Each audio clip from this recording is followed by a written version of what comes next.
Good evening and welcome to the Channel Studios here in London with your international news around the world in 5. A court in Malaysia has sentenced the former Prime Minister Najib Razak to 12 years in jail after finding him guilty on all 7 counts in the first of several multi-million-dollar corruption trials. Najib had denied any wrongdoing in what is considered one of the world's biggest financial frauds, in which billions of dollars were allegedly stolen from a state fund set up to promote development and tourism. The scandal sent shockwaves through Malaysia's political establishment, leading to the toppling of Najib's UMNO party, which had governed the country for 61 years. He has vowed to appeal and said he was prepared to fight to the end. New Zealand has suspended its extradition treaty with Hong Kong following a similar move from the UK, Canada and Australia in response to the new security law passed in the city. The law reduces Hong Kong's autonomy from mainland China, making it easier to punish pro-democracy protesters. China has said Hong Kong will suspend extradition treaties with Britain, Canada and Australia, adding that similar measures will be taken towards New Zealand as well in the next few days. Scientists say that nearly 3 billion animals have been killed or displaced by Australia's devastating bushfire season of 2019 and 2020. An estimated 143 million mammals, 180 million birds, 51 million frogs and a staggering 2.5 billion reptiles were affected by the fires that burned across the continent.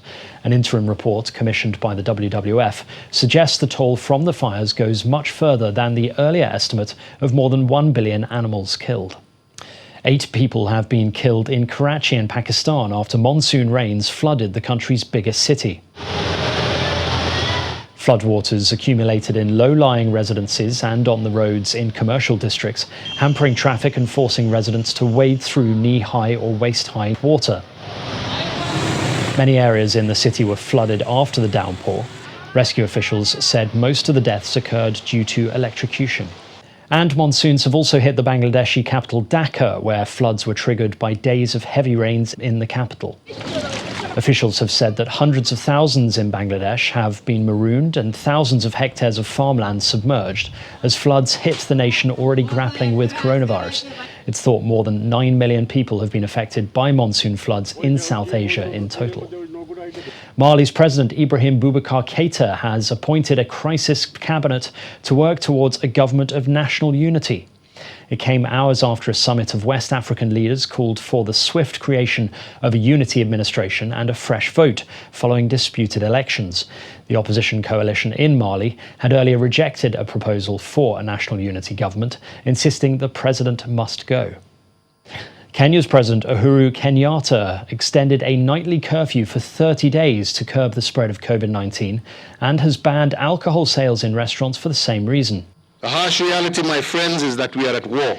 Kenya has so far reported almost 18,000 cases of infection, 285 deaths from the virus. The health ministry said on Sunday it had reported 960 more cases, the biggest daily jump since the first case was confirmed in March. Iraq's Prime Minister Mustafa al-Kadhimi has appealed for calm following the death of 2 anti-government protesters during clashes with security forces in Baghdad. Protesters have been demonstrating against power cuts during a heatwave that has sent temperatures above 50 Celsius. 2 protesters and a member of Iraq's semi-official High Commission for Human Rights said security forces had fired live ammunition to disperse the crowd. Prisoners have rioted in 4 Bolivian prisons after 1 inmate died in a suspected case of COVID-19. Prisoners were visible on the roof of the San Sebastian prison, waving Bolivian flags, holding up a cardboard coffin, and brandishing a sign that read, "We want COVID-19 tests." Bolivia has confirmed over 69,000 cases of the virus so far, with more than 2,500 deaths from the disease. And finally, while many musicians have felt isolated in lockdown, an app has changed this after inviting pianists from around the world to send in the Josh Groban song, "You Raise Me Up." Put together, the performance became the world's largest virtual piano recital. The company received around 1,000 videos from 52 different countries. The app Playground Sessions was co-created by the legendary music producer Quincy Jones, but the real stars of the record-breaking recital were, of course, those taking part.